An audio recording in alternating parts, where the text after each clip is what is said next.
sociedad yoruba. ¿Quién la trajo? La trajeron los colonos, los conquistadores y los colonos. ¿Para qué? Trajeron la categoría, ¿para qué?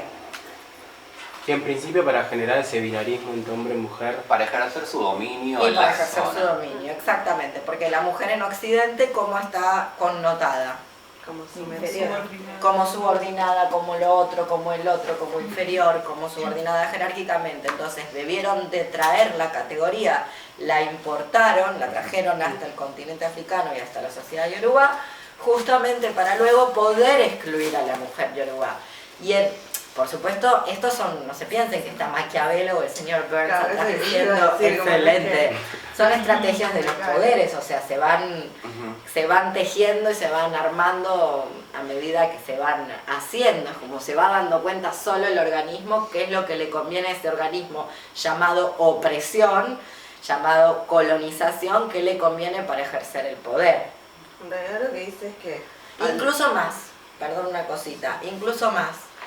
A veces son ideas que están vehiculizadas mediante el bien, o sea, es el bien que vehiculiza estas grandes catástrofes, ¿no? Porque una llega, una no, pero los colonos llegan ahí, encuentran entre muchas comillas, la barbarie, los salvajes, entonces ponen escuelas, educan a la gente, le enseñan cosas que se supone que están en Occidente, que siempre estuvieron y que Occidente parece ser que no sacó de ningún lado. Bueno, como ya hemos leído en otros lados, aparentemente las ha sacado en principio del mundo árabe, al cual después sometió a la opresión en la que se encuentra y al oprobio en el que se encuentra en la actualidad.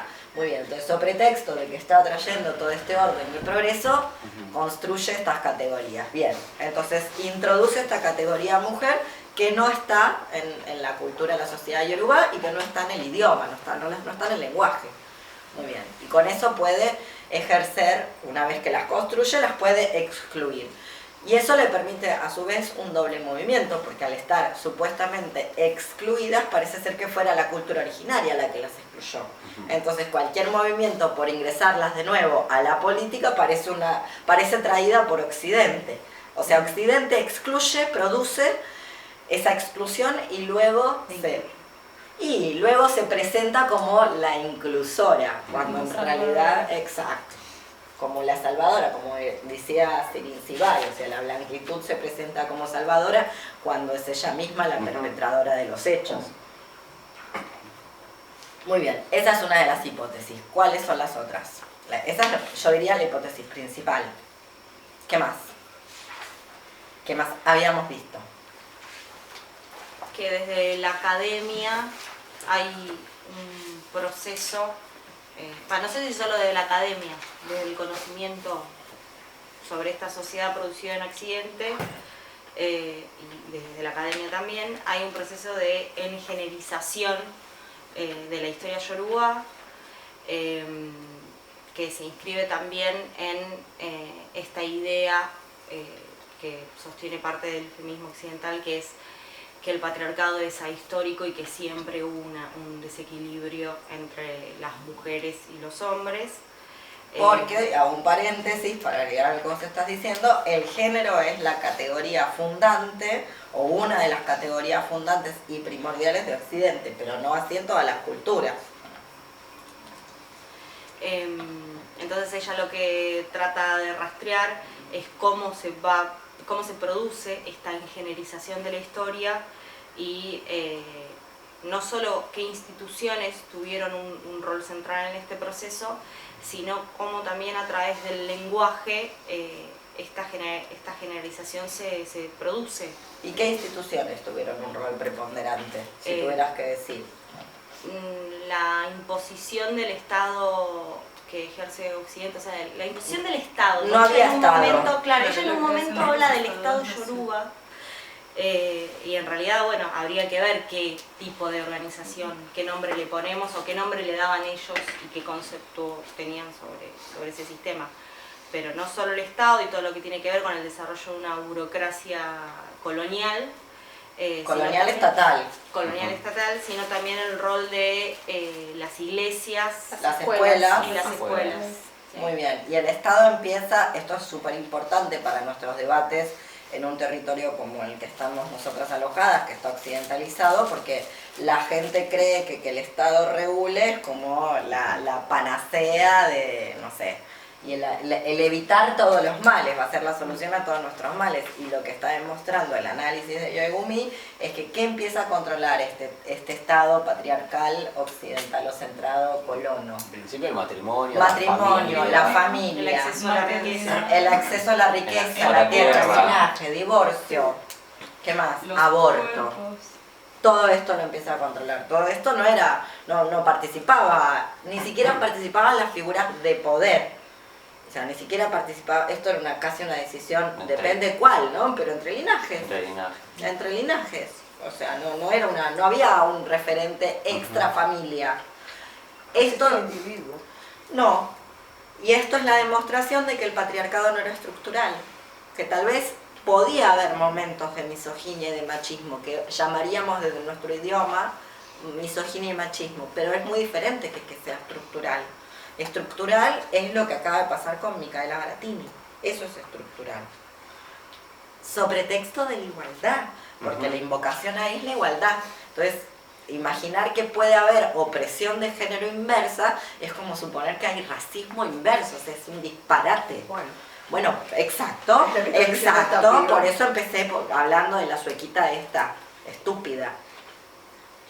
Nota al pie, averiguar por qué no fue abortada. Ya que le importa tanto el dióxido de carbono en el mundo, bueno, que empecemos por casa y alguien tiene que morir, ¿no? Haciendo amigues. Ya empezó. Seguimos, de acá para mañana que nos tenemos. Te redoblo la apuesta, ¿cómo no fue abortada si tiene Asperger? Efectivamente. Ya tenían un motivo. Ay, tremendo. Bueno, entonces, ¿el género qué pasa en Occidente? ¿Cómo es definido? Hay dos posiciones que presenta Oyegumi. Hace un rastreo de cómo entiende Occidente el género y cuáles son esas dos posiciones. Una que era la posición de la segunda ola del feminismo, la oposición de la segunda ola al feminismo de los 70, que decía la biología no es destino, para significar que tener útero no significaba que tener una determinada anatomía, no significaba que una tenía que producir con esa anatomía un determinado producto, o sea, no estaba una obligada a hacer nada con esa anatomía, que esa anatomía no era definitoria de lo que una había venido a hacer en este mundo. Eso quería decir para entre muchas otras cosas, para el feminismo de la segunda ola, que crea este axioma, la biología no es destino, significaba eso. O sea, tener útero no es significado de parir. Luego después volvemos a la definición de género de este feminismo de la segunda ola. Luego tenemos un tercer momento del feminismo, un feminismo que se lo puede conocer como postestructuralista tal vez, o constructivista, aunque Oyegumi lo que propone es que estas dos maneras de pensar el género son constructivistas. Luego veremos un segundo momento que dice, no, momento, no solamente tener útero no significa que una está obligada a hacer con ese útero algo en particular, porque la biología no es destino, sino que además tener útero no significa que una ocupa una determinada asignación sexual, es decir, que las asignaciones biopolíticas, al decir de Foucault, no están dadas por las definiciones anatómicas, podríamos decir. Este es un segundo momento. Entonces, para el primer momento, feminismo de la segunda ola, ¿cómo se define el género? ¿Qué es el género? ¿Es un set de qué? Está construido por la sociedad. Todo esto está construido por la sociedad, pero para el feminismo de la segunda ola, ¿qué es lo que vulgarmente ha quedado de definición de género? Si vos le preguntas a una persona que no está muy avesada en los temas de género y en el refinamiento de las últimas teorías de género, te da esta definición. ¿Que el género es qué? Es un set de conductas que se imponen sobre los cuerpos anatómicos. Por eso a las nenas se les compra muñecas y se les compra una muñequita, un bebito, y se las viste de rosa, y a los varones se los viste de celeste y se les compra una pelota. Pero no objeta de ninguna manera que haya varones, que al momento de nacer haya varones y mujeres. O sea, no objeta, no supone o no conoce o no adhiere a la idea de que las asignaciones sexuales son políticas. De hecho, son biopolíticas. ¿Se entiende? O sea, esa definición. ¿Cuál es el problema de eso? De suponer eso. ¿Qué puede pasar con esa definición? Que solamente supone eso, que existen dos sexos. Por ejemplo. Nada Y más. luego, ¿qué pasa? Todo lo Que cuando hay variaciones sobre los sexos, claro. Se excluye. desviación, se excluye, se controla, se corrige, se amputa, se tira para un lado por el otro. se opera, en fin. O también hay lecturas aberrantes, sin sentidos lógicos, que es, se ha probado que esta idea de que se puede socializar dentro de una matriz a un cuerpo, se ha probado extensamente que esto es así. Muy bien, entonces no vamos a tirar esa tecnología a la basura como si fuera bosta, solo porque esto se puede hacer. El problema no es tanto la muñequita, sino que no todo el mundo la tiene. O sea, si con la muñequita le podemos enseñar a alguien a criar, ya hemos visto que se puede enseñar incluso a ser un tipo determinado de persona, entonces es una tecnología maravillosa. El problema es que se está aplicando a un solo tipo de personas, cuando esto debería ser socializado lato sensu. ¿Me explico lo que quiero decir? No es tanto la muñeca, ¿viste? El desprecisamiento. Bueno, no sé si el problema es tanto el desprecisamiento. ¿Se dice así? Desprincesamiento. Sí, porque ahora hay como todo ese movimiento de desprincesarte para hacer ¿qué? No sé, Eva Perón, que es lo que le venden a las chiquitas, parece ser que esa es la panacea de... Claro. Entonces las desprincesamos, ya no más Cenicienta, pero sí Evita, o sea, bueno, otro disparate. Pero bueno, a lo que voy es que tal vez el problema es que no esté disponible el princesamiento para todo el mundo. Tal vez de repente un poquito de princesamiento para divertirse puede estar muy bien, de la misma manera que la pelota está muy bien, el problema es que no todo el mundo la tiene en el pie, la tienen desde un determinado tipo anatómico. Ese es un primer momento. ¿Qué dice la otra parte, el otro feminismo de corte, que yo lo estoy diciendo, postestructuralista? Y luego vemos que dice Oyegumi, y luego vemos las críticas, que las hay. ¿Qué dice? ¿Qué diría Judith Butler del género? El género lo vas construyendo vos en base a lo que te parece. Ay, mi amor, bebé. ¿Algo así? No. Te alunizó. No va. No, lamentablemente no es voluntario, te diría Judith Butler. No es como la camisa. Claro, que hoy dijiste, me encanta esta, me pongo esta y mañana te puedes poner un vestidito. Lamentablemente el género no es voluntario, ni siquiera es individual, ni siquiera es opcional. Lo único que es construido. Entonces, ¿qué dicen estas segundas opiniones o este tercer momento del feminismo? Que el género en realidad es una matriz de inteligibilidad.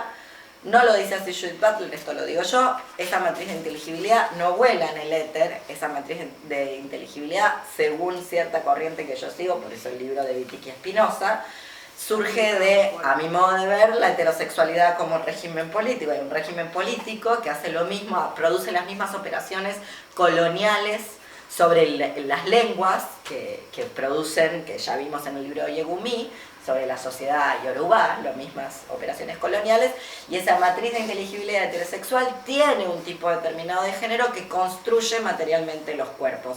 A nivel institucional, por eso te digo, no es, ojalá fuera tan sencillo como tu libre albedrío, yo no creo en esas cosas como el libre albedrío, la voluntad, etcétera, sino que depende de lo que dijo el médico, depende de las disciplinas escolares, depende de la institución familiar y el parentesco, y esa idea de género que está sobre la anatomía es la que construye la lectura y la anatomía al mismo tiempo. La lectura que se hace de un determinado cuerpo y la anatomía específica del cuerpo, porque después los cuerpos son sometidos a terapias, disciplinamientos, en fin, toda una serie de aparato ortopédico material que lo construye en sí mismo. Como vieron que, como siempre se dice, de hecho no hay bases científicas para afirmar este tipo de cosas. Las mujeres tienen más elongación. No, eso tiene que ver con un tipo de alimentación en la infancia y una manera de disciplinar el cuerpo en los años tempranos. Vos agarrás un bebé, no hay manera de que se le rigidice la cadera porque le dijiste que era varón. Eso no es anatómico, no es biológico, no es verdad.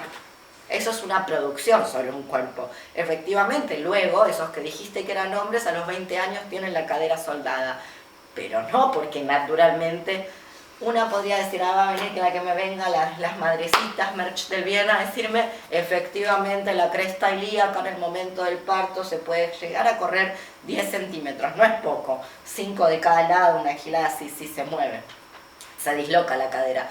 Pero esa manera de dislocar la cadera la puede hacer casi cualquier cuerpo humano, o no es necesario dislocar la cadera para abrirse en espagat. Me equivoco, vos que sos bailarina. No hace falta estar con la cadera dislocada. Si la tenés dislocada te va a salir mejor el espagat. Es así, pero podés abrirte el espagat así sin tener dislocada la cadera. Por ejemplo, Jean-Claude Van Damme es el ejemplo, ya que nos gustan tanto los europeos. Vamos a los ejemplos europeos que nos sirven. Por ejemplo, Jean-Claude Van Damme, que tenía una elongación de bailarina clásica. Bueno, ¿se entiende lo que quiero decir? Entonces no tiene bases científicas, ni biológicas, ni nada. Esos son como los dos momentos del género. ¿Se entienden bien? ¿Cuál es uno y cuál es el otro? Los dos son construidos socialmente, solo que el primero supone que lo que llamamos biología es un dato duro, transparente, transhistórico, universal, a priorístico, y el otro dice, no, guardi, lo que llamamos anatomía es político y está construido por esa matriz de inteligibilidad de la cual depende el género. El género construye el sexo. Lo construye mediante la repetición de actos iterativos institucionalizados a lo largo o la iteración de unos ciertos actos de habla y de unas ciertas prótesis que construyen materialmente el cuerpo. El ejemplo paradigmático, son dos ejemplos paradigmáticos. Por un lado, en el corpus de Butler, la drag queen. Nosotras podríamos también llevarlo hasta las personas trans, las mujeres trans, específicamente, porque así lo empezó a estudiar Butler, y luego también el cuerpo intersexual, que es ahí donde vemos cómo el género construye el cuerpo, porque si no dejarían a esas personas tranqui, total, lo único que presentan es una variación sobre este sistema de dimorfismo sexual, y nada más. Muy bien, ¿y qué dice entonces Oyegumi? De ambas conceptualizaciones del género, así avanzamos. Algo que decías perdón, volviendo a este ejemplo Sí. que diste de lo de la elongación, Sí. no es otro ejemplo cuando dicen, no, porque la mujer tiene menos fuerza. Es como decir Eso que es una producción. Es como decir que una hormiga tiene menos fuerza. Claro. Sí, efectivamente una hormiga tiene menos fuerza que yo en términos de peso específico, pero una hormiga, ¿cuántas veces levanta su propio peso? Muy bien, eso es lo que hay que pensar.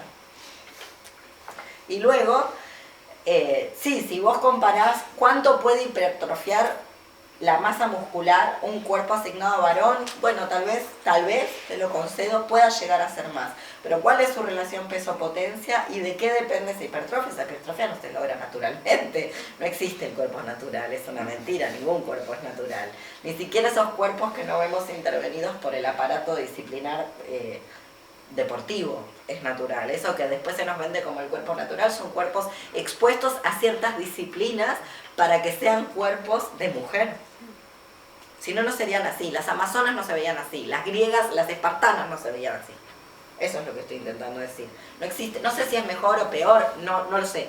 Las africanas no se ven así, diría Oyegumi. Una mujer yorubá, una mujer, entre comillas, yorubá, que vive en esta sociedad, no tiene el mismo cuerpo que una mujer occidental alimentada de una determinada manera, sentada en un pupitre. Una mujer que tiene que ir y venir cargando agua, no tiene ese mismo cuerpo. Entonces hay otras variables. Una de las variables que se incluye acá, que es la que estructura la sociedad yorubá, ¿cuál es? La de la señoridad. ¿Qué quiere decir? Que la sociedad yorubá no está estructurada en género, macho, hembra, hombre, mujer, ni siquiera masculino, femenino, sino que está estructurada de acuerdo a la edad cronológica de los cuerpos, sin importar el sexo, sin importar lo que ella llama el sexo anatómico, que luego hay cosas para decir al respecto de eso, pero a la sociedad yorubá no le interesa la señoridad. ¿Por qué? La edad cronológica de los cuerpos. ¿Por qué? Y porque entienden que una persona con más años tuvo más experiencia que Muy bien. un joven. Entonces, en una sociedad ágrafa, es de suponer que la sociedad yoruba es una sociedad ágrafa, porque en realidad todas las sociedades son ágrafas, excepto las occidentales modernas, o semi-ágrafas. Esto es lo que te diría Walter Otto, que es el especialista en culturas ágrafas, el que se dedicó a estudiar este tema. Que no escribe, que no tiene escritura, o que son sistemas semiágrafos. Los griegos eran semiágrafos, la gran civilización grecolatina es una sociedad semiágrafa. Tienen un alfabeto, pero la cantidad de gente, un 90% de la población no sabe ni leer ni escribir, no lo necesita, puede funcionar socialmente. Entonces, el retener conocimiento, no se retiene conocimiento almacenándolo por escrito, se lo almacena oralmente, se lo almacena por repetición. Por eso, no sé, la épica es tan importante, las fórmulas rituales, las estructuras métricas son las maneras de almacenar. Son otras maneras de almacenar diferentes al de la escritura, no tienen esto para almacenar. Tienen la cabeza, la experiencia. Entonces, en las culturas semiágrafas y ágrafas, la edad es muy relevante, porque se supone que pasado el tiempo vos te acordás o has vivido o retenés más información. Eso por un lado. Por el otro, en sociedades de la subsistencia, ¿qué? ¿Qué pasa en las sociedades de la subsistencia? Sociedades que no producen más que aquello que van a ocupar y que pueden ocupar. No producen, solo producen eso. Que son prácticamente todas las que no son occidentales u occidentalizadas. No sabés si va a vivir alguien. Justamente el ejemplo de la nota con la que empezamos la reunión. Entonces no sabés si va a vivir, si va a progresar esa vida. Entonces, ¿quién tiene más valor? Los viejos, las viejas. Esa gente tiene más valor que una vida que acaba de nacer. Para que se establezca, le dicen retoños, ¿verdad? Esa es la palabra que utilizan. No tienen un rango social, no tienen una jerarquía social, no importa de qué sexo sea, no la tienen. Pues no sabes si le va a ir bien o le va a ir mal al retoño. Es como todo un esqueje.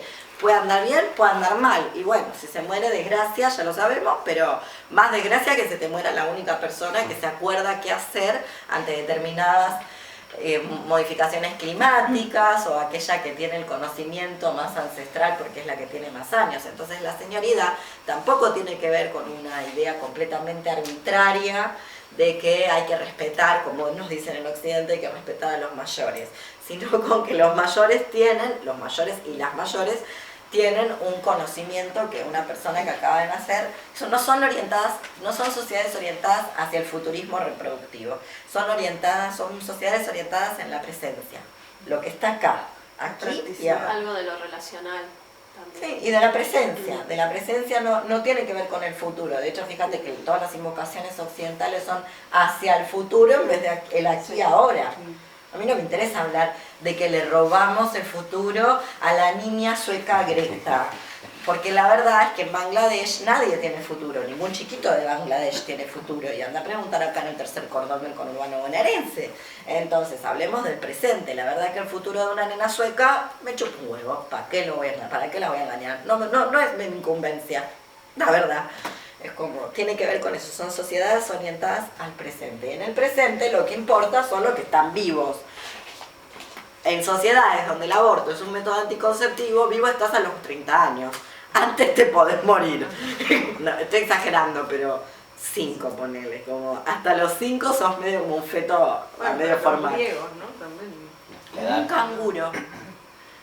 ¿De cuánto tiempo lo lleva la mamá en los marsupiales? Exacto, se termina de armar, ya nació, ya está parido.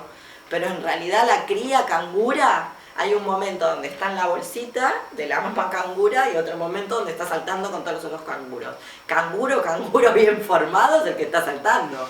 El otro, bueno, puede pasar, pasaron cosas.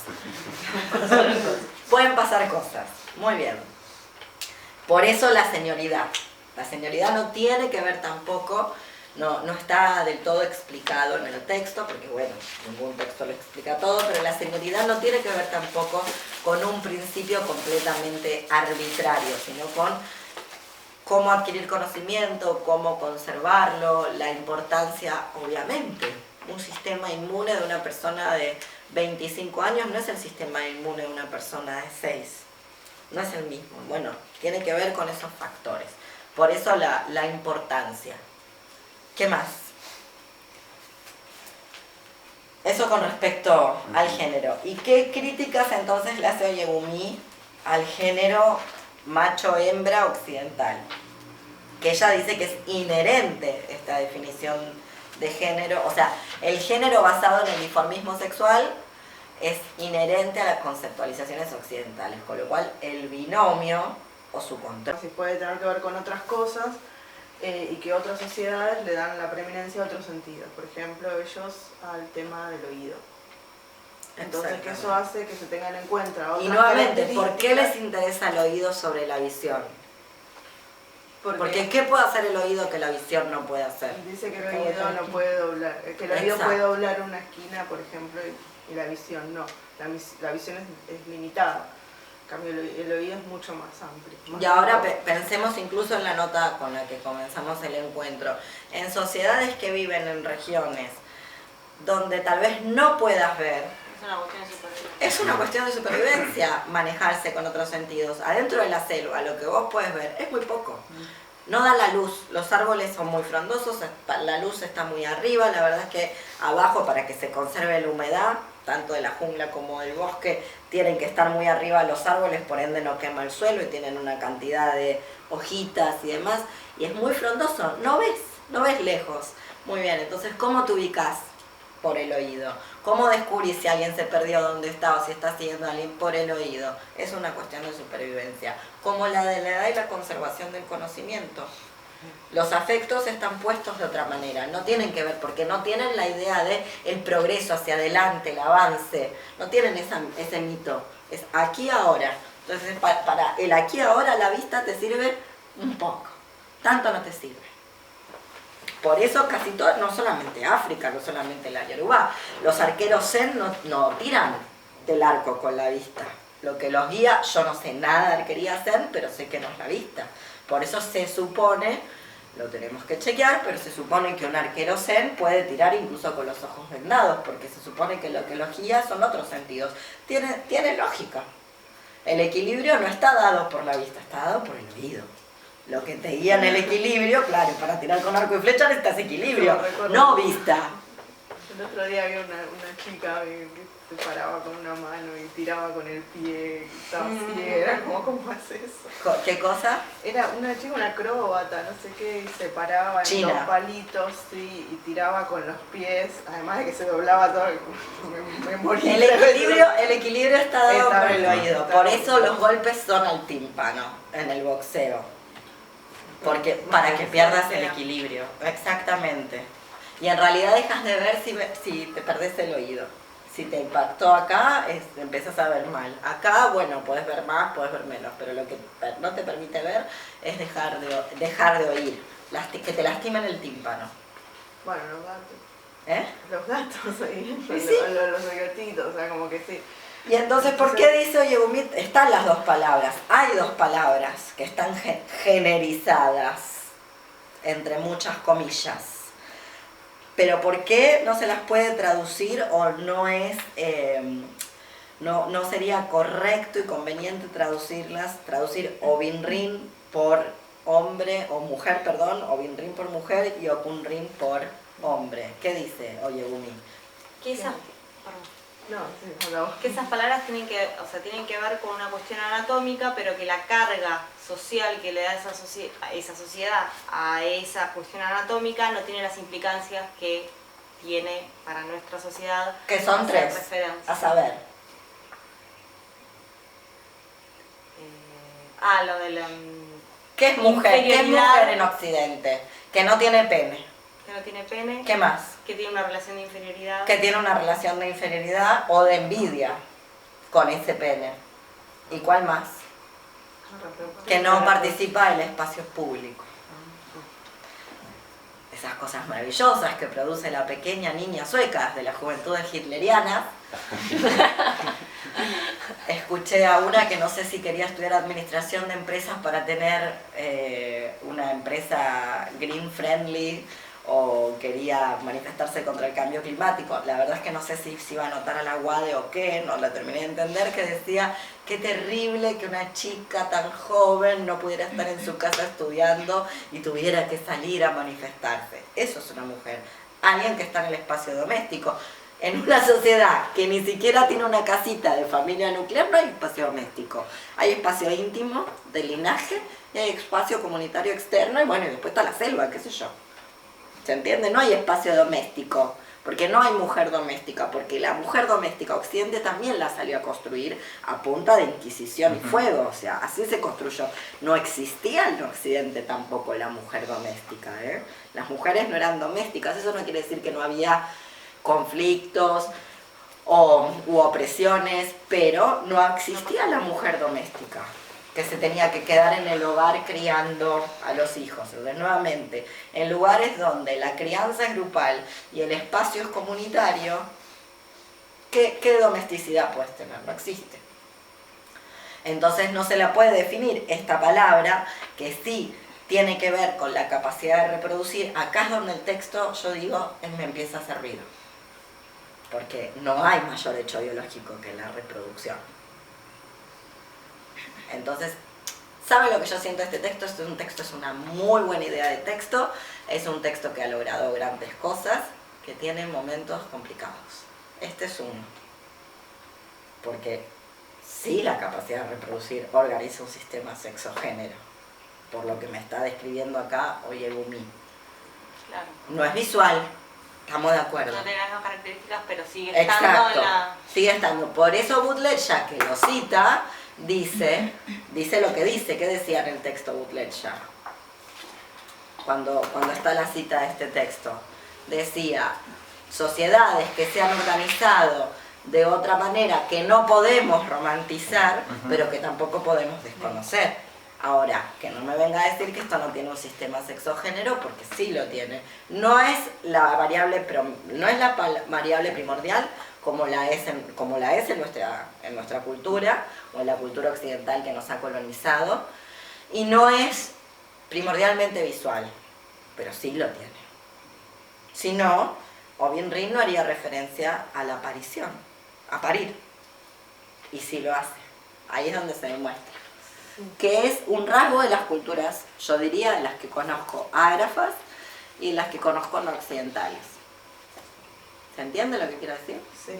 Ese es un problema. ¿Cuál es el otro problema? El otro problema tiene que ver, son problemitas comparado con todo lo que resuelve, solo que no podemos tampoco leer textos porque nos seducen y nos parecen buenos sin ninguna idea crítica, porque la riqueza de leerlo, además no es un texto que se escribió ayer, tiene 20 años, entonces ya tenemos otros conocimientos que le podemos agregar en la actualidad. ¿Cuál es el problema ella dice, bueno, como no podemos traducir como hombre y mujer a estas dos categorías, o Rin y Okun-Rin no las podemos traducir como mujer y hombre, ella propone una que es ana hembra y ana macho, el ana por anatómico. Muy bien, ¿cuál es el problema de eso? Bueno. ¿Resuelve, no resuelve? Visual. Es visual. Sí. Es visual. Y luego, la anatomía en Occidente. Claro, deja fuera, por ejemplo, la intersexualidad. La intersexualidad no existe en realidad. La intersexualidad solo existe en Occidente porque la intersexualidad es el intento de borramiento de la variación sobre el dimorfismo sexual. Esa es la intersexualidad. Nace alguien. Estéticamente, o sea, visualmente, de acuerdo al criterio estético visual, esa persona presenta una variación sobre el dimorfismo sexual. No le bajaron los testículos, o le bajó uno, tiene la punta de la uretra en la base del pene, no tiene el orificio vaginal conformado como para que la pueda penetrar un pene de determinadas características, no lo tiene completamente sellado tal vez, pero no alcanza para la prognosis, dice que ese orificio vaginal no podrá ser penetrado por un pene de determinadas categorías. ¿Qué más puede presentarse? En fin, una serie de características, ¿no? Puede tener un clítoris leído como muy grande o un pene leído, de acuerdo, por eso yo les decía, es una matriz de inteligibilidad que te dice cómo tiene que ser un clítoris, porque la verdad que tener un clítoris de 5 centímetros es una bendición, después encontrarlo hay que estudiar un doctorado. Nadie lo encuentra, a una misma le pasa, o sea, no es tan sencillo, entonces bueno, tenerlo grandote, la verdad que te resuelve un montón de problemas, más que, ¿entendés? Como, y sí, ¿entendés? Como, pero le dicen hipertrófico, entonces viene el cirujano y te lo corta, por esa matriz de inteligibilidad. Entonces, la intersexualidad no existe en estado salvaje, la intersexualidad es el intento de la medicina de borrar la variación inmore geométrico, porque es inmore geométrico la variación, es decir, es de acuerdo al orden geométrico de las cosas, es como la ley de gravedad que funciona en el universo, no solamente en este planeta. Hay leyes gravitatorias, eso es inmore geométrico. Okay, sí, ¿Está? Entonces, esa variación sobre el dimorfismo sexual, sobre lo que Occidente llama dimorfismo sexual, es natural. Natural es una palabra que está muy fea connotada en las teorías postestructuralistas, por eso a mí me gusta decir inmore geométrico, pero que de algún modo hay que rescatar, porque la variación es natural. Los órganos internos tampoco tienen todos la misma medida, la anatomía tampoco tiene toda la misma medida. Bueno, muy bien, entonces puede haber un clítoris de 5 centímetros y puede haber un pene de 10, ponele, o de 6, puede haber. Entonces, ¿qué es la intersexualidad? El intento de borrar eso. Ahí es donde se produce la intersexualidad. Cuando esa gente no nace en el hospital y no hay un médico que aplique criterios estéticos, nadie se entera que es intersexual, porque la verdad es que la sociabilidad occidental es la que te marca la diferencia. Luego la gente no se anda fijando si tenés el clítoris grande o el pene chico, excepto que esté socializado occidentalmente. ¿Entendés? Cuando no está socializado occidentalmente, la gente no se mete con tus orificios.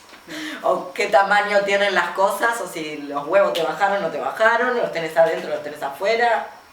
El castor no se enteró si es macho o es hembra, solo viene la primavera y sale a construir un alambique. Eso es todo lo que saben. Que hay que levantar una represa. Es todo lo que entiende un castor.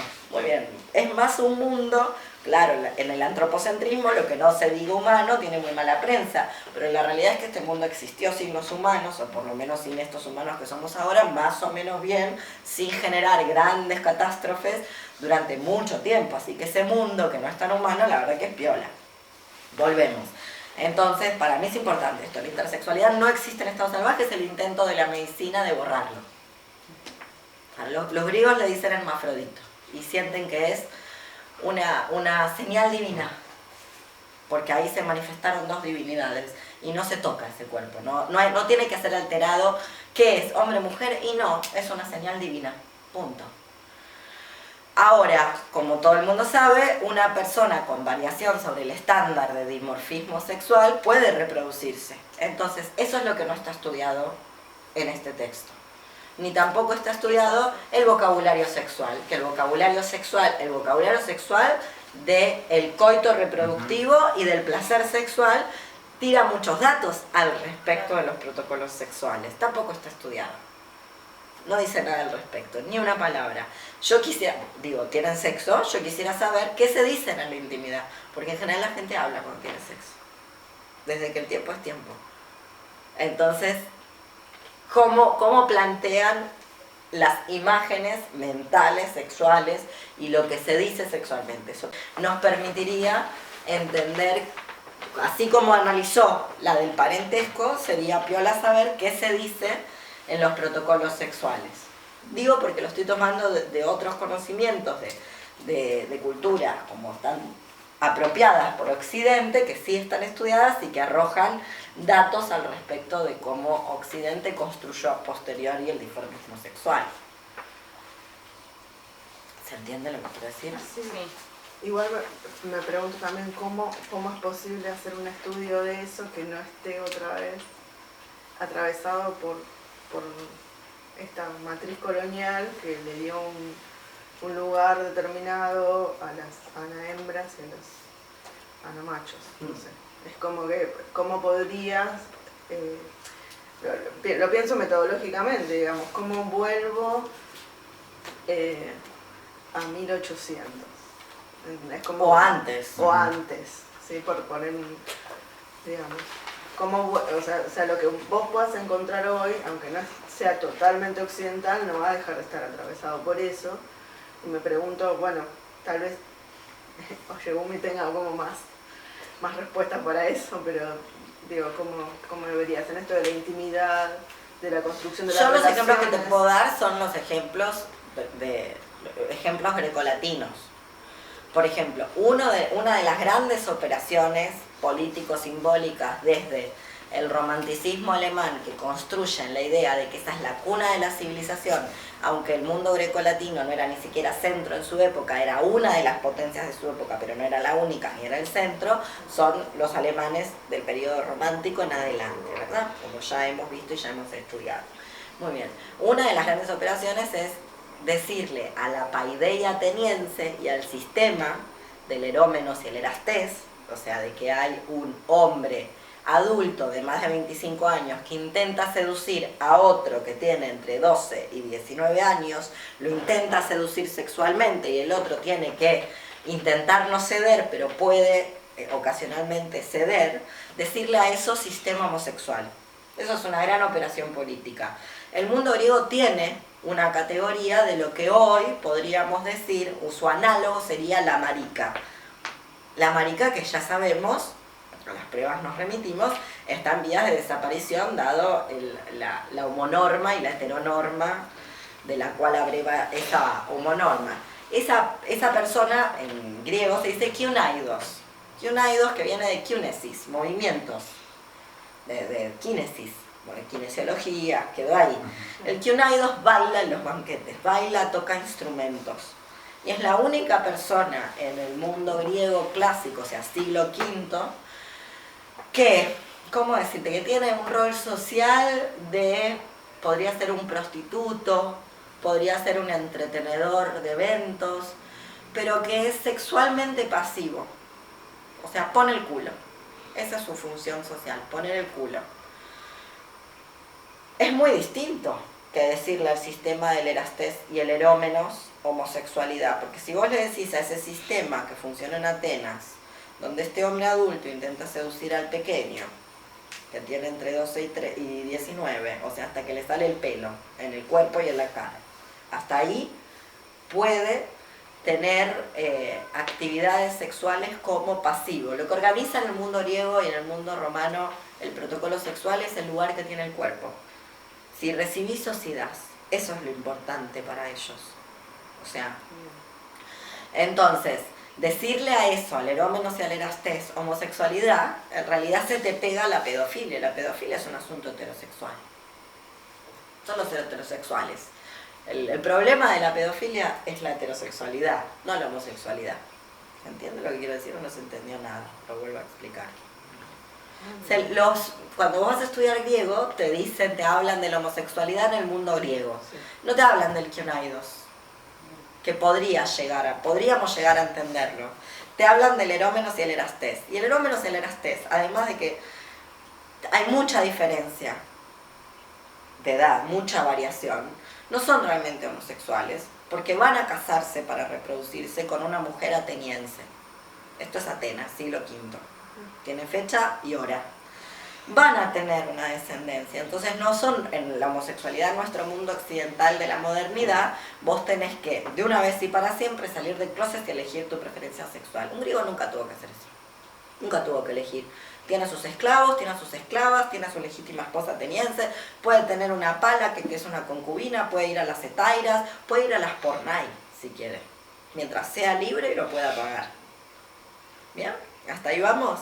Y tal vez, entre todas las cosas que puede hacer, puede tener sexo él como penetrador de otro cuerpo.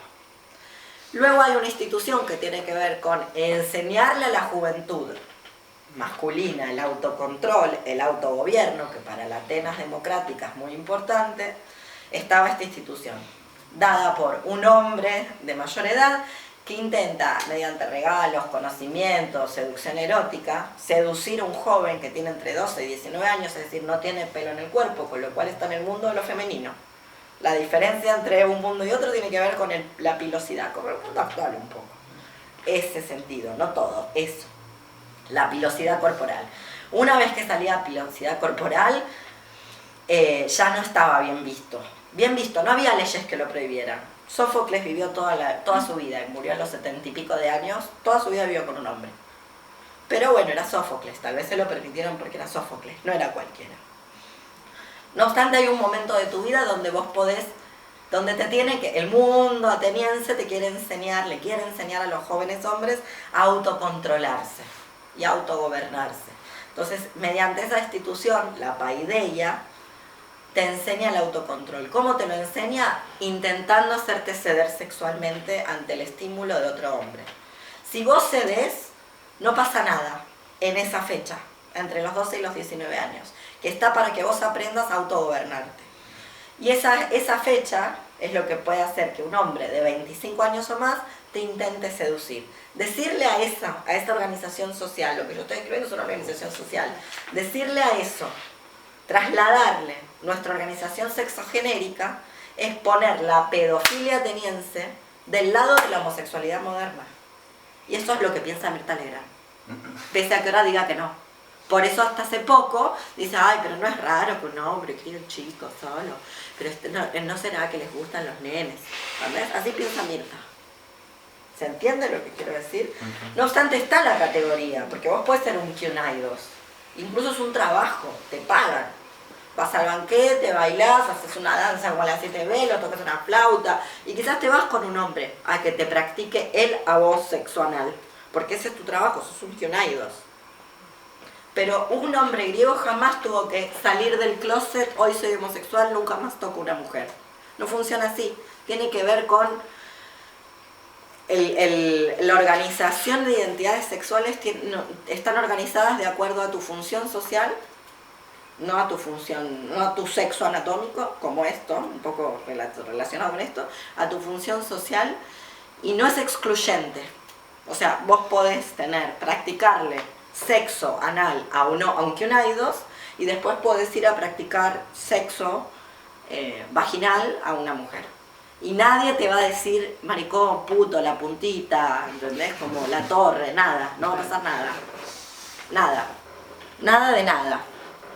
Incluso ha llegado a pasar que gente muy connotada en su pasividad, que no la debería tener, supuestamente por los protocolos sexuales grecolatinos, no obstante, parecería ser que la tenían y que tampoco pasaba nada. Julio César. Parece ser que Julio César había un dicho popular romano, que era era el marido de todas las mujeres romanas y que era la mujer de todos los hombres de Roma. Le gustaba la fiesta y era binorma, diríamos hoy. Y era Julio César, conquistó la Galia. No era nadie, no le fue mal. No dijo, ay no, le rompió el culo a todo el mundo, ¿entendés? Como no. Mariquita, no existe la categoría mariquita. Trasladarlo es una operación política. La operación política que quiere hacer Mirta Legrand, que es esa, la de un hombre adulto criando en Occidente moderno, criando un chiquito, es un pedófilo. No, la pedofilia es un asunto mayormente intrafamiliar, de las familias heterosexuales, como está extensamente comprobado. Entonces vos te querés encontrar un pedófilo, tenés que ir a mirar a tu papá, tu hermano, tu tío, tu abuelo, ahí te los vas a encontrar. No quiere decir que no haya otro, usualmente están ahí. Como el que acaban de encontrar, que era de la Policía Federal, retirado de la Policía Federal, que se jugaba a ser productor de Patito Feo. Yo sigo insistiendo, el problema con Juan D'Artés es el Patito Feo. Juan D'Artés no debería existir porque no debería existir los malos actores y los patitos feos. No debería existir ese tipo de series, no debería existir la televisión. Punto. Vos producís eso, te sale un Juan D'Artés y te sale de poca monta, que se hacía pasar por productor, que era un hombre de bien de la Policía Federal retirado. No un puto de búnker. Bueno, búnker no saben ni qué es hoy, ustedes. De América, no sé, de la fiesta más reventada de puto de esta ciudad. No están ahí. No están ahí. Lo tienen que ir a buscar a otro lado. ¿Se entiende? No se entiende nada. Muy bien. Entonces el problema que yo le encuentro a la Ana mujer y al Ana hembra y al Ana macho es que esa distinción, además de que es visual, haciendo lugar a la pregunta de Nieves, ¿no? A esto, ¿cómo hacer? Muy bien, cuando vos le pones ana macho, ana hembra en Occidente, inmediatamente reterritorializa un sistema de producción de la anatomía. Y la anatomía es política, esto es lo que no está dicho en este libro. La anatomía no es un dato duro transparente. De hecho, la anatomía de, lo digo o lo intento decir y pronunciar en Yoruba, la anatomía de Obinrin no tiene pronombres, así que le evito el pronombre masculino y el pronombre femenino. La anatomía Obinrin o la anatomía Okunrin no puede ser universal. ¿Se entiende? Por eso decir ana macho, ana hembra es un mal intento. Mal que le pese. Es un pésimo intento. ¿Qué haría yo? No pondría nunca. ¿Qué hacía yo cuando estudiaba griego y latín? Alguna cosita escribí. Nunca ceder al pronombre, nunca ceder a la tentación del pronombre, porque no existe, o excepto que exista. En griego existe. Y Kinaidos tiene un pronombre masculino. Hokinaidos. Es masculino. Aunque después oficie de bailarina, entre comillas. ¿Se entiende? Nunca ceder al pronombre, excepto que lo tenga, y nunca ceder a la traducción. No al lugar, te lo aprendes en griego. Vos querés hablar de la cultura grecolatina del siglo V, bueno, de la Atenas del siglo V, tenés que manejarte alguna cosita en griego. Y nunca traducir. Porque si decís bailarín, ¿qué pensás? ¿Un pibe del Colón? ¿Qué pensás? ¿Entendés? No es eso un Kinaidos. O sea, nunca ceder. Metodológicamente hablando... Como que decís que ella cae en lo que trata, en lo que critica. Es un buen intento, no sirve, porque la anatomía no es natural, transparente, ahistórica ni universal. Entonces, la anatomía de una persona Obinrin Yoruba no es la anatomía de la ana hembra. Entonces, la imagen mental que te produce decir ana hembra no es Obinrin. ¿Qué hace una persona Obinrin en la sociedad yoruba? Carga agua, siembra, ¿qué hace? Bueno, ahí podemos pensar qué anatomía tiene. Una espartana, hasta el momento en el que se casa, entrena pancration, que es lo que él se llama CrossFit. Entonces te puedes imaginar qué cuerpo tiene una espartana. Muy bien, no es que son buenos los espartanos, es que es una sociedad pensada para la guerra y descubren que si vos estás bien entrenada y tenés una musculatura paravertebral importante y podés hacer sentadillas con peso, entonces no lo vas a parir, lo vas a escupir. Así, en un pujo lo vas a sacar. Entonces nace mejor, nace más fuerte. Quieren soldados fuertes. No quieren es una sociedad eugenista. No quieren contrahechos deformados, porque si no puedes sostener el escudo, no puedes ir a la guerra. Entonces tenés que poder sostener el escudo por encima de la cabeza. Caparazón de tortuga, es una formación militar. Si no, no servís. Y te van a tirar a volar por el taigueto. Sí, te tiran por muy bien. Por eso las mujeres espartanas, entre muchas comillas, entrenan. Eso.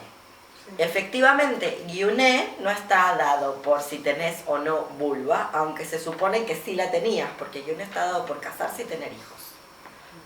No tiene solo que ver con el sexo anatómico, aunque se supone, si no por dónde te salió por los ojos. Sí, Tremendo. ¡Qué imagen! O sea, hay un punto en el que de eso no vas a poder...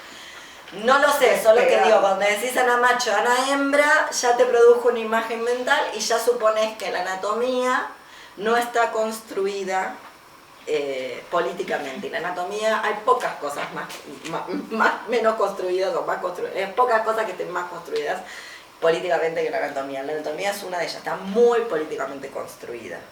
Si bien efectivamente, como ella dice, nos faltan textos sobre la similaridad física, en vez de seguir insistiendo sobre la diferencia.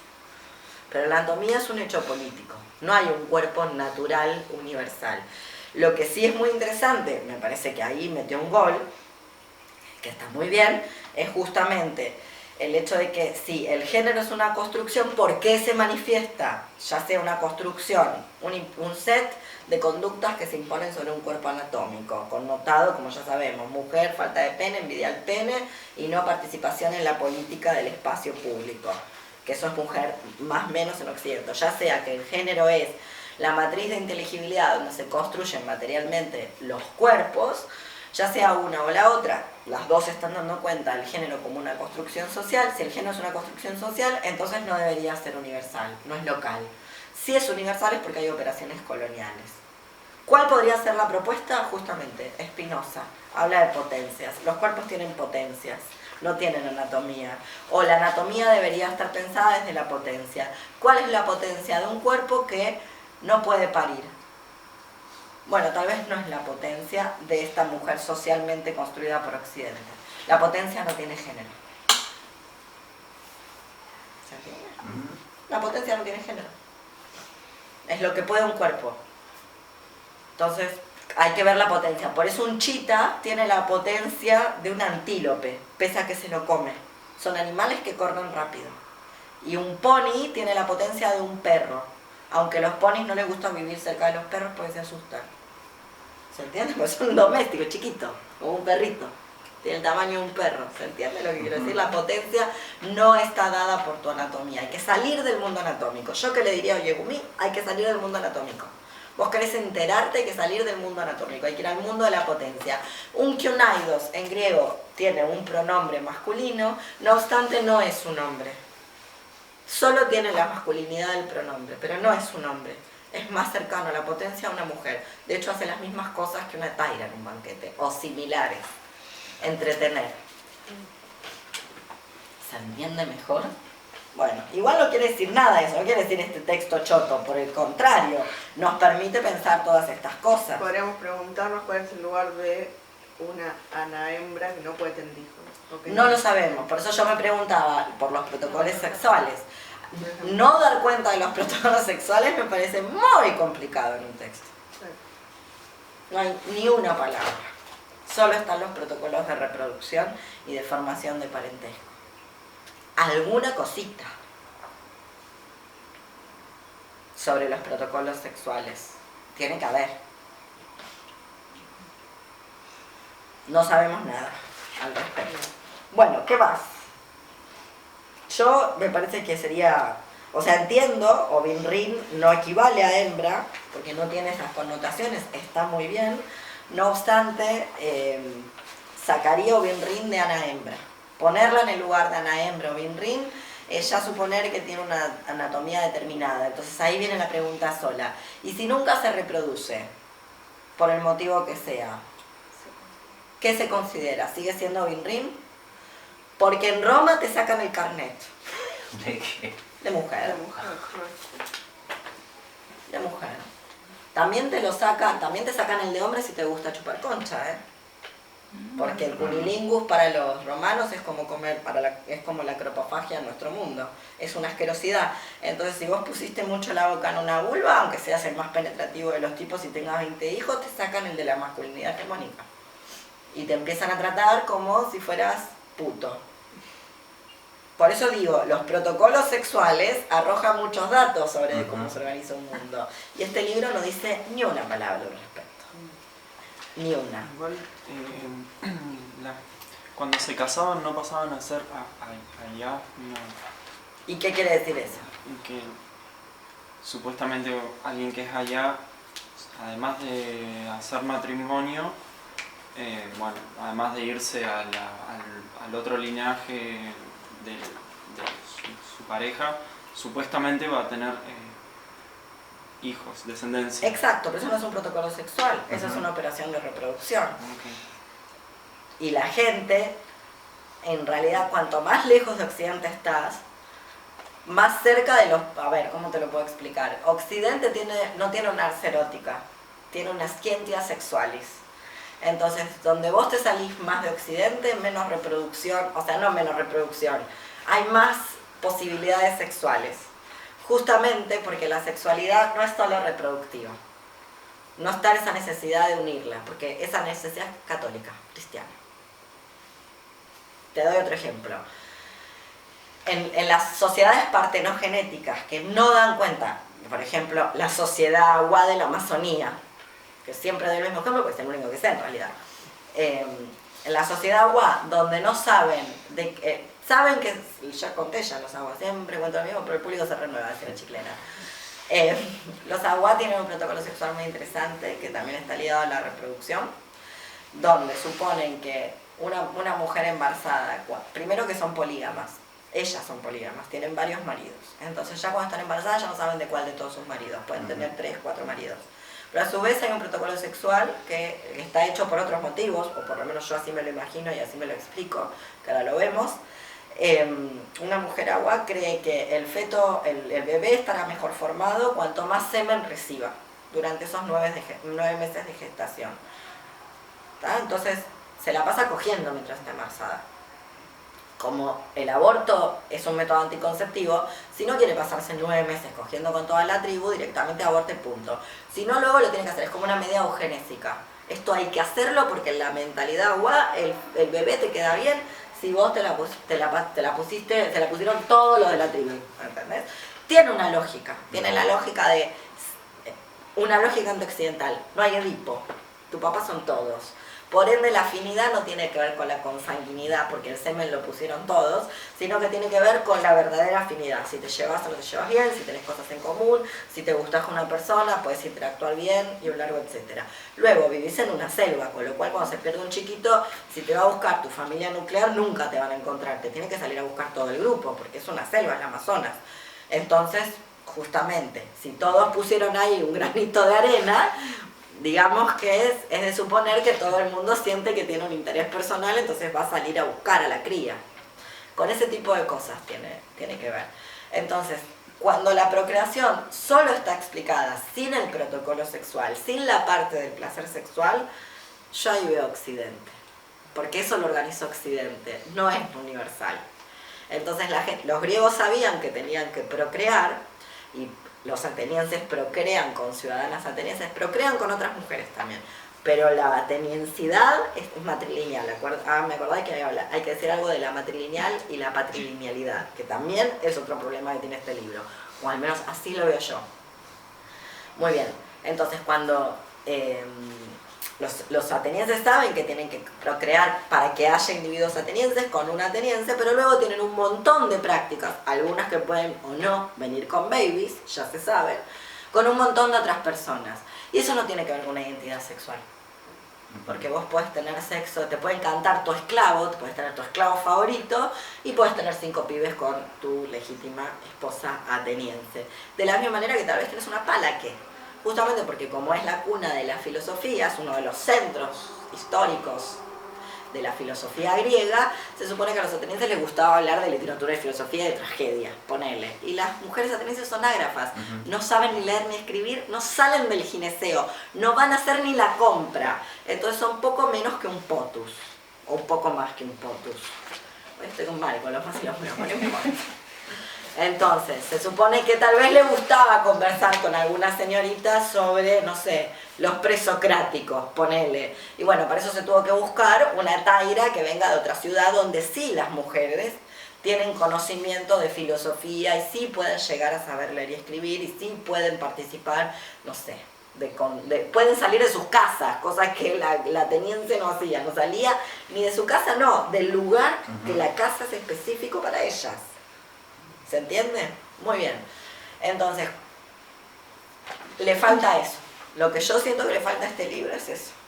Y las culturas, cuanto menos están occidentalizadas, esto es una regla que seguro me agarra un antropólogo y me destroza, pero como yo digo tantas pavadas, no me interesa. Ya hasta el punto que le estaba escuchando una niña sueca, donde hay cantidad de gente que ha dejado la vida por el medio ambiente y no sabemos ni los nombres, entonces ya una puede decir cualquier disparate, ya le habilitaron el disparate.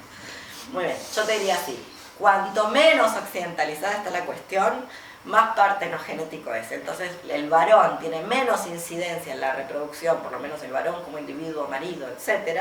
Y más libertad sexual hay, porque si lo que le decimos hombre, no sabemos cuál es su participación en la reproducción, quiere decir que entonces sexualmente está todo liberado. Hubo un momento prehistórico que fue así, donde no se sabía que el semen de los huevitos, sean varones, mujeres, trans, bla, bla, bla, lo que fuera que el occidente le diga a todo esto hoy, no tenían ninguna injerencia. Muy bien, entonces pensaban que la gente se embarazaba por los movimientos de la luna, el mar, lo que fuera. Bueno, pensá la libertad sexual de un momento así. Donde además te tenés que reproducir, porque son 15 en la tribu, entonces conviene que seamos 30 el año que viene. Entonces la libertad sexual que eso te permite está por fuera de la reproducción. Ejemplo, el uso, no sé, el uso reflexivo de los placeres, diría Foucault. Como, no sé, utilizar drogas, como comer hongos, como comer comida rica, como hacer deporte. Tiene mucha más libertad. No dice una sola palabra por fuera de eso este libro.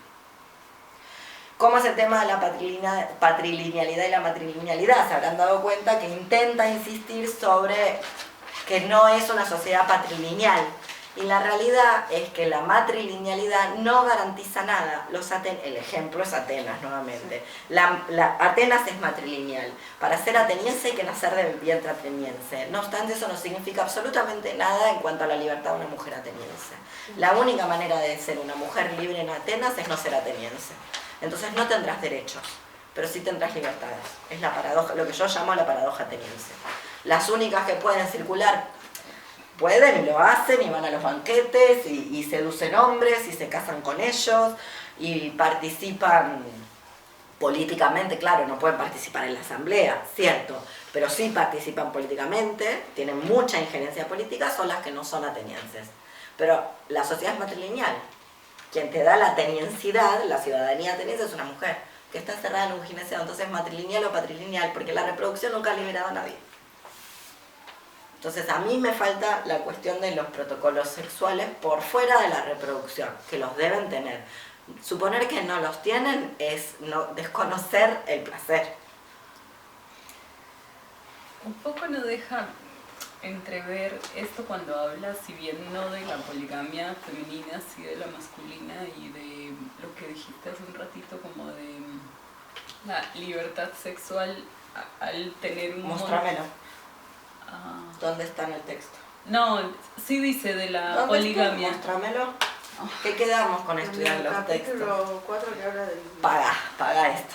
Te transbusca. La hipótesis que estoy yo trayendo, aunque sea muy antipática y me voy a ganar haciendo amigas como siempre, es que este libro tiene un tabú sexual que lo precede, que probablemente lo tenga la propia escritora, por eso no dice una palabra. Es propio de la antropología traer las conductas y los ritos de iniciación sexual, porque hay un montón de información. No está, no dice nada. Página. Página...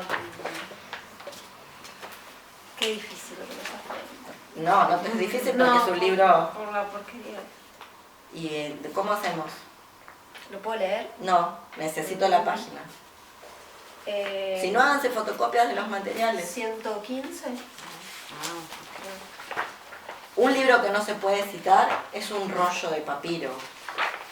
Entonces, un libro tiene, si no, no es un libro. Si no estamos leyendo un rollo de papiro, los rollos de papiro no se pueden citar porque escriben escripta continua y se abren así, no se pueden citar. Tenemos que poder encontrar la cita. Funciona así. Escribir un libro supone cita. Y supongo que esa cosita lo sabe, ¿eh? ¿Cómo? Eso lo sabe, el Kindle lo sabe. Sí. Sabe esto que estoy diciendo, así que... Me doy cuenta, por eso no puedo encontrar la página. Bueno, pero lo debe permitir, ¿el Kindle lo permite o no? Apaga si no se te gasta la batería. Institución de parentesco.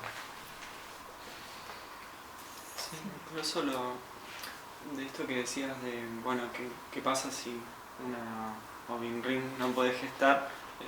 Habla de lo contrario, ¿no? Si bueno, lo de decir en masculino, si un chabón no puede, es infértil, ella puede decidir tener relaciones con alguien del linaje del esposo o con un forastero incluso, y sin embargo va a ser el hijo de su esposo. Sí. Me quedó como eso Bueno. anterior, pero tampoco habla de... ¿Quién te insemine ese retoño es de tu linaje? ¿Tenés habilitado el sexo por fuera del matrimonio? Ipso facto. No dice una puta palabra al respecto de eso. No me importa, se irán a coger a los yuyos, no me interesa. Pero tenés habilitado una cultura de la libertad sexual. E incluso En cuanto el hijo siempre va a ser de tu linaje. Pero incluso... ¿Entendés? Entonces no importa quién es tu marido, es casi como la sagua. Vos ya tenés 3 maridos de movida. A su vez te dicen que el nene te nace más fuerte si vos te movés a toda la tribu. Pero además no es Eso es lo que te comprobable. abrió la posibilidad O sea, de lo que prohíbe como no es Occidente, comprobable, la libertad aunque sobre la física concha de las que mujeres. sea ¿Perdón? Que como no es comprobable tampoco ¿Qué cosa? de dónde, quién es el padre, incluso si vos tuvieses que sí o sí tener hijos solo con tu marido. Es que la restricción sexual, esto sí va, la restricción sexual en Occidente está dada justamente para garantizar quién es el padre, por el tema de la propiedad privada. Si no, no tendría Si no, no importancia. tiene sentido. En sociedades de la supervivencia, sin propiedad privada, con propiedad comunal, da igual quién inseminó. Ahora, cuando eso no es un problema, porque no hay una restricción, en tanto no sea un hijo o no sea un hermano, vos todo lo otro está habilitado, entonces hay, o sería esperable que hubiera, límites distintos, corrimiento y algún tipo de análisis al respecto. Claro, lo mismo que tener sexo antes del matrimonio. Sí, Como que no, no tiene que ver con eso. si no, no podrías tenerlo como en la sociedad Exacto. cristiana. Etimológicamente hablando, por ejemplo, nuestra palabra virgen deriva de una latina que es virgo, que no tiene que ver con que si tuviste o no sexo, sino si tuviste o no hijos. Sí, sabía. La Virgo no tuvo hijos, no sabemos si tuvo sexo, no es importante. Ahora, si tuvo hijos, tuvo sexo, ahí dejó de ser Virgo, pero luego no sabemos. A mí me faltan datos, no digo ni que esté bien ni que está mal, digo, ¿Puedo decir que sí? en Roma y en Grecia sería. En Roma y en Grecia sería nieve virgen. Bueno, lo mismo, digo, lo de la señoridad no está ni bien ni mal. Digo, me parece que los libros o las teorías se escriben sobre lo que han dejado, los vacíos que han dejado, las cosas que no están terminadas de explicar. Por eso las lecturas críticas son tan importantes. No es para vilipendiar a una autora que hace esta obra maravillosa, sino para agregarle. Así tampoco explicó lo de la señoridad, solo que la señoridad me es más fácil yo reponerlo porque he leído otros textos. La señoridad tiene que ver, no es que se respeta a los viejos porque son viejos, insisto, como enseñó Occidente, sino porque con los viejos venía una gran cantidad de cultura, de conocimiento acumulado. Entonces tiene mucho valor una persona anciana de cualquier género. Bueno, ¿dice algo al respecto del libro? No. Dice que la señoridad, ¿y por qué la señoridad? Bueno, explícalo. Explícalo porque es súper interesante y te demuestra qué mal de la cabeza anda Occidente al poner a la ancianidad en el lugar que lo pone y a poner el futurismo reproductivo en el lugar donde lo pone. Tiene que ver con algo. A mí que me perdone la señorita sueca con Asperger, la verdad, me importa nada comparado con todos los ancianos de este país. Luego las correas de transmisión de la historia se revientan, producto que los viejos valen 3 carajos, y la gente se va a las manifestaciones en ojotas a parar las lacrimógenas con ojotas, porque nadie fue a una puta manifestación. Justamente con eso tiene que ver tener edad. ¿Se entiende lo que quise decir? Bueno. De hecho, ella habla de que le robaron la infancia. Mejor, que le roben todo. Te perdiste. Que le roben todo. Todo lo que nos robó su país. Nena, ¿sabés la cantidad de sucarita que le hace falta tomar a la pelotuda esa? En fin, ¿qué más? ¿Nos quedó algo de este textillo maravilloso? A mí hay una cosa que a lo largo del texto, Se suicidó el texto. una pregunta que me surgió al comienzo cuando ella hace toda esa crítica de la academia, de los estudios, Sí. los estudios de género y demás, que ella siempre pone en cuestión las categorías, cosa que me parece que está muy bueno, pero nunca hace una reflexión sobre las preguntas que guían ese cuestionamiento a esas categorías. Ejemplo, En última, a ver, mostrame. Así entiendo. La pregunta con la que ella comienza su investigación tiene que ver con cómo funcionaba el género en estas sociedades. Entonces digo, tanto como en la categoría de género, en las preguntas de la investigación vos podés rastrear esa agenda colonial. Digo, no estamos investigando sobre los Yoruba con las propias preguntas de esa comunidad, sino que son nuestras preguntas occidentales las que se acercan ahí. Y como que la pregunta sobre las preguntas, sobre dónde nace esa inquietud, no son... ¿Dónde nace esa inquietud por el género? ¿Dónde nace esa inquietud sobre el género en una sociedad que fue colonizada? No sé si se entiende lo que digo. Más o menos. A ver, Yo sería de esas alumnas que te dicen, cuando yo les pregunto, ¿entendieron? Yo te diría no. Está bien. Yo soy de esas personas molestas.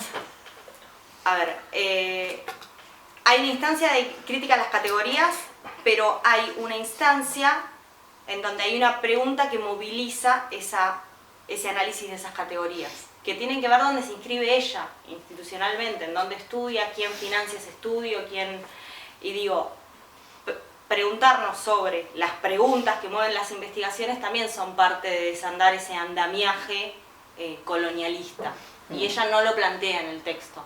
Pero hay una parte, en la página 283, cuando ella me dijo que está haciendo como una recapitulación de todo lo que desarrolló, dice, es en el segundo párrafo, en la oración que empieza con: las diferencias anasexuales son secundarias y no influyen demasiado. Como señalé anteriormente, el hecho de que en la sociedad yoruba se interprete sobre la base de los lenguajes y conceptualizaciones occidentales introduce en y por sí mismo cierta dosis de engenerización.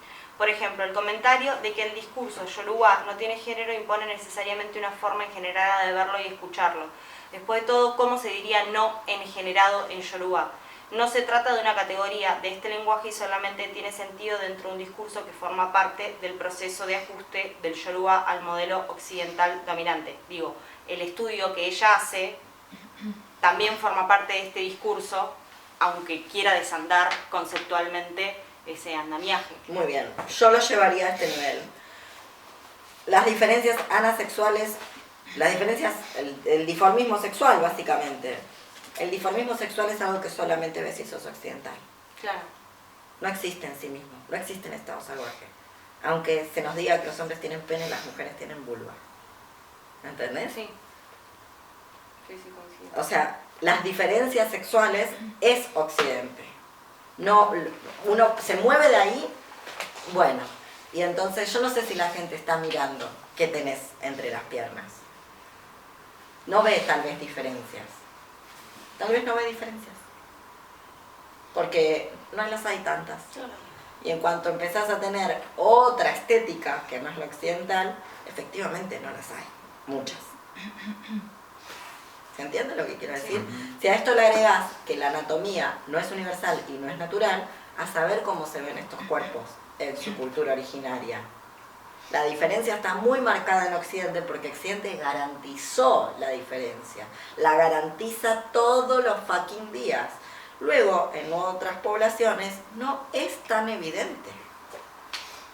Vayan y miren lo poco que queda. Vayan y miren fotos de la cultura Selknam. A ver si pueden decir fehacientemente quién es qué. No se ve. No se ve, realmente no se ve. Y en cuanto empezaste a hacer un poco de pesa, ya no la ves. ¿Se entiende lo que quiero decir? Lo que acá está diciendo. Decir diferencias. Vos le pones el ana para quedarte tranquila, como hace ella, le pones diferencias anasexuales. Yo diría que eso no existe en estado salvaje. Por eso no las ven. De la misma manera que el color es un proceso de racialización. A ver, si los yorubás se ven negros, ¿se ven yorubá? O sea, por eso el norte de Estados Unidos le decía a los invasores caras pálidas. Son lo único que podían diferenciar, que eran pálidos. Pálidos, no blancos, pálidos. Debían creer que no estuvieron al sol, que les faltaba, se enfermaron, se veían verdes. Estaban enfermos, no les dio el sol. ¿Ves? Por eso eran pálidos, no blancos. ¿Se entiende lo que quiero decir? Sí. Las diferencias ya decir diferencias. Habría que comprobarlo, pero una buena hipótesis podría ser, o una hipótesis posible, a eso me refiero con el bueno, es partir de la base que las diferencias, lo dijo, luego se lo olvida, las diferencias son una construcción occidental. Y entonces tenemos información como para pensar que en otras culturas no hay tales diferencias, no son consideradas porque realmente no son tan evidentes, porque Occidente se encargó de construirlas muy marcadamente. ¿Se entiende lo que quiero decir? Por eso no las tienen, o por eso no influyen, porque es como la diferencia que hay entre los tonos de pigmento, no sé, en el norte de África y en el medio de África, ¿entendés? Como no dicen nada al respecto de cómo se organiza un continente. No son relevantes, porque esas diferencias solo las ve quien no es de ahí y oprime con su proceso de racialización. De la misma manera que, no sé, los inuit pueden ver tonos de blanco y para nosotras todo es blanco. Y pueden ver el blanco a diferentes escalas, cosas que, no sé, entre esa pared y esa ladera yo, no sé, no veo la diferencia. Eso es lo que yo diría al respecto. Me parece, si algo prueba alguna parte de los libros que ya he citado, es que justamente esa diferencia sexual es una construcción. Durante años antes de la modernidad, durante años la diferencia sexual no fue tal. La diferencia tuvo que ver con otras cosas que no tenían que ver con el diformismo anatómico, sino con otras cuestiones. Un Kionaidos no se ve diferente físicamente, o no necesariamente a un Oplita, que es un guerrero, un guerrero, ¿cómo se llama? Como... Sí, de la formación. Sí, de piso. No sé ni cómo se dice. Infantería. Eso, infantería. Porque en la palestra se entrenan todos hasta determinada edad, forma parte de la formación de cualquier individuo griego. Entonces, bueno, si hasta los 13 años vos hiciste dominadas, es como tú vos vas a tener. Entonces, ¿cómo se ve? Las diferencias anatómicas son secundarias. Y si dijéramos que las diferencias anatómicas son construidas porque la anatomía es una construcción occidental, ¿nos atreveríamos a llegar hasta ahí? Porque hay mundos que se manejan en la potencia, no se manejan en el mundo de la diferencia física, material. Esa diferencia física es una construcción. De hecho, somos mucho más similares físicamente, incluso con todo el daño que ha hecho Occidente, yo creo, de lo que estamos, de lo que estamos dispuestas a aceptar. En cuanto a lo que podemos, a lo que... ¿Se entiende? ¿Cómo? Que somos mucho más similares físicamente hablando de lo que estamos dispuestas a aceptar. Físicamente hablando, que diferentes. Algo que el libro dice, ¿no? Que le falta, los estudios feministas le falta texto sobre, más que sobre el diformismo sexual, sobre la similaridad. Similares entre hombres y mujeres. Claro. Similares anatómicamente. Anatómicamente, sí. Similares Sí, anatómicamente. Sí, que en general como que se hace hincapié más en como, así como de manera más romántica, en las cosas positivas de ser mujer. O Yo la pregunta que me hago es, que la sociedad yoruba debe tener terceros sexos. En algún momento algo deja de vela, no lo ahonda, pero algo dice, ¿no? Sobre los terceros sexos en las culturas originarias. Muy bien, un tercer sexo. Una persona con pene, pero que realiza funciones sociales, lo quiero decir en Yoruba, Obinrin. ¿Es Obinrin en Yoruba? Es una pregunta que yo le hago al texto y que el texto no me responde. Porque por eso son secundarias. Entonces, si yo sigo por esta línea y las diferencias anatómicas son secundarias, tal vez la diferencia anatómica no existe. Entonces, vos sos Obinrin, en tanto producís, tenés conductas Obinrin. Sí, eso fue lo que yo entendí. Es que era un rol, no era un... No ¿Lo tenía que ver entendiste con- o está explicitado? No explicitarlo. Una Yo cosa lo es el entendí, momento en el sí, que sí, se sí. escribió el libro, hace 20 años, y otro momento es en el momento en el que el libro se produce. Y justo como yo conozco la maledicencia de la persona que lo produce, y sé que siempre que puede meter un poquito la cola a su transodio y velarlo, entonces la pregunta que yo me hago es, ¿no habría que decir algo al respecto hoy que tenemos otro tipo de paradigma y otro tipo de información, porque una cosa es no decirle trans a un tercer sexo, cosa con la que yo estoy totalmente de acuerdo, y otra cosa es no contarme si hay mujeres, barra, anahembras, barra, ovinrin, barra, tercero sexo, lo que fuera, con anatomías que Occidente lee como masculinas y hombres. Porque se queda solo en los roles. ¿Se entiende lo que decís? Es un disparate, estoy mirando muy fuera del tarro, díganmelo. No, está bien, porque ella en realidad solo se restringe al rol. Dice, bueno, independientemente de... La anatomía, pero claro, también podés es ser la mujer y anatomía. puedes Sí. hacer todo esto que también hacen los hombres. Bueno, básicamente, así crudamente. O cuerpos con pene o cuerpos con bulo, porque hombres y mujeres. Sí, cuerpo con pene, con bula, pero en Muy bien, si definitiva- mujer en Occidente es alguien que no tiene pene, entonces, ovinrin, ¿puede tener pene? Claro. Y yo le pregunto al texto y no me lo responde. Ujú. Y en otras culturas originarias, lo vimos, los verdache, Sí, sí. pueden o no tener pene. Lo que tienen son ambos espíritus. Y luego ven cómo viven socialmente. Entonces vos ves la imagen, la vimos, las imágenes de los verdache, que ella también menciona, como lo menciona Foucault, ves las personas verdache y efectivamente, entre esa imagen, hay que ser muy occidental para darse cuenta si eso qué es. Eso es un verdache o una verdache. Y yo no veo tanta, es como, no se ve tanta diferencia en el norte de los Estados Unidos, esas poblaciones originarias del norte de Estados Unidos no están connotadas, no están generalizadas. Todo el mundo lleva el cabello largo, por Claro, ejemplo. Ujú. Entonces, ¿cómo sabes? Y no, te lo tiene que contar, pero si no, no lo sabes. Sí, o en África, todos están rapados. Es que, no sé, ¿entendés? Entonces, bueno, seguimos con africanas. Ya está. Fin.